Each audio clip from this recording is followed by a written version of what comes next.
मित्रांनो मैत्रिणींनो, बघा मुख्यमंत्री लाडकी बहीण योजनेअंतर्गत पात्र जे लाभार्थी महिला आहे, तर ज्या महिला आहे त्यांना पडताळणी आणि प्रमाणीकरण करण्यासाठी ई-KYC माध्यमातून आधार ऑथेंटिकेशन करण्यासाठी मान्यता देण्याबाबतचा जी आर आलेला आहे. 18 सप्टेंबर 2025चा जी-आर आहे. याच्यामध्ये काही प्रस्तावना दिलेली आहे. राज्यातील महिलांचे आर्थिक स्वातंत्र्य आणि त्यांचे आरोग्य आणि पोषणातून सुधारणा करण्यासाठी जी आहे सरकार मुख्यमंत्री लाडकी बहीण योजना अंमलबजावणी करण्यात येत आहे. सदर योजनेच्या पात्र लाभार्थ्यांच्या महिलेत थेट लाभ डायरेक्ट बेनिफिट ट्रान्सफर लाभाची रक्कम जमा करण्यात येत आहे. म्हणजे तुम्हाला डायरेक्ट जे आहे महा-DBT म्हणजे डायरेक्ट बेनिफिट ट्रान्सफर तुमच्या आधार संलग्नित खात्यात करण्यात येत आहे. सर्वांनाच माहीत आहे. याच्यामध्ये सरकारने आता जे आहे माननीय मंत्रिमंडळाने घेतलेला निर्णय दरवर्षी जून महिन्यात या योजनेतील लाभार्थ्यांचे ई-KYC करायचे आहे. तर जे की लाभार्थी आहे त्यांना जून महिन्यामध्ये ई-KYC करणं बंधनकारक केलेलं आहे. महिला व बालविकास विभागाची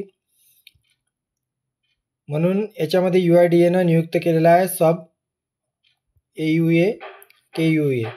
त्यामुळे महिला व बाल विकास विभागाकडून सदर योजनेअंतर्गत पात्र लाभार्थी महिलांची पडताळणी आणि प्रमाणीकरण करण्यासाठी ई-KYC माध्यमातून आधार ऑथेंटिकेशन करण्यात येत आहे. त्या अनुषंगाने मुख्यमंत्री लाडकी बहीण योजनेच्या वेब पोर्टलवर व ई-KYC तुम्हाला वेब पोर्टलवर ई-KYCची सुविधा उपलब्ध करून देऊन सदरची योजनेतील पात्र लाभार्थी महिलांची पडताळणी आणि प्रमाणीकरण करण्यासाठी ई-KYC माध्यमातून आधार ऑथेंटिकेशन करण्याची बाब शासनाच्या विचाराधीन होती. त्याच्यानुसार मग शासनाने याच्यामध्ये निर्णय घेतलेला आहे. मुख्यमंत्री लाडकी बहीण या योजनेअंतर्गत पात्र लाभार्थी महिलांची पडताळणी आणि प्रमाणीकरण करण्यासाठी ई-KYC माध्यमातून आधार ऑथेंटिकेशन करण्यासाठी शासन मान्यता देत आहे. मुख्यमंत्री माझी लाडकी बहीण या योजनेत ladkibaheen.maharashtra.gov.in या वेब पोर्टलवर सदरची ई-KYCची सुविधा तुम्हाला उपलब्ध करून देण्यात आली आहे. त्या अनुषंगाने या वेब पोर्टलवर लाभार्थ्यांना प्रत्यक्ष ई-KYC बाबत करावयाची कार्यवाही माहितीचा फ्लोचार्टसुद्धा त्यांनी दिलेला आहे. तर तुम्हाला या वेबसाईटवर यायचं आहे आणि तुम्हाला याच्यामध्ये डेडलाईन दिलेली आहे. जून महिन्यापासून 2 महिन्याच्या कालावधीमध्ये ई-KYC तुम्हाला करणं बंधनकारक राहणार आहे. अन्यथा तुमचे पैसे येणं बंद होतील. बघा याच्यामध्ये लाडकी बहीणवर जायचं आहे. तिथे ई-KYC नावाचं एक ऑप्शन असेल, एक मुख्य पृष्ठ त्यांनी दिलेलं आहे. त्याच्यावरती क्लिक करायचं आहे. क्लिक केल्यानंतर आधार क्रमांक आणि तुम्हाला कॅप्चा टाकायचा आहे. त्यानंतर आधार प्रमाणीकरणाची एक संमती द्यायची आहे आणि OTPवर क्लिक करायचं आहे. OTPवर क्लिक केलं की तुम्हाला OTP येईल.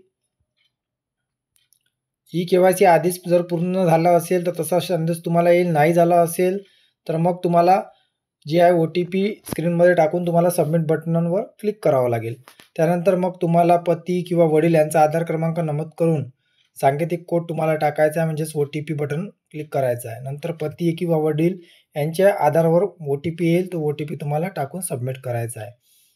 आणि त्यानंतर मग जात प्रवर्ग आणि पर्याय निवडायचा आहे आणि डिक्लेअर करायचं आहे. कोणीही नियमित कायम कर्मचारी नसून सरकारी विभागात, मंडळ, भारत सरकार किंवा राज्याचा स्थानिक किंवा निवृत्तीवेतन घेतणे. माझ्या कुटुंबातील केवळ एक विवाहित आणि एक अविवाहित महिला लाभ घेत आहे, असं तुम्हाला सबमिट करून मग क्लिक करून द्यायचं आहे. तर अशा टाईपची पडताळणी आहे आणि आता ही पडताळणीसुद्धा वेब पोर्टलवर सुरू झालेली आहे. त्याच्यामुळे तुम्ही वेबसाईटवरून हे करू शकता. तरीही या व्हिडिओ लाईक करा, शेअर करा. धन्यवाद.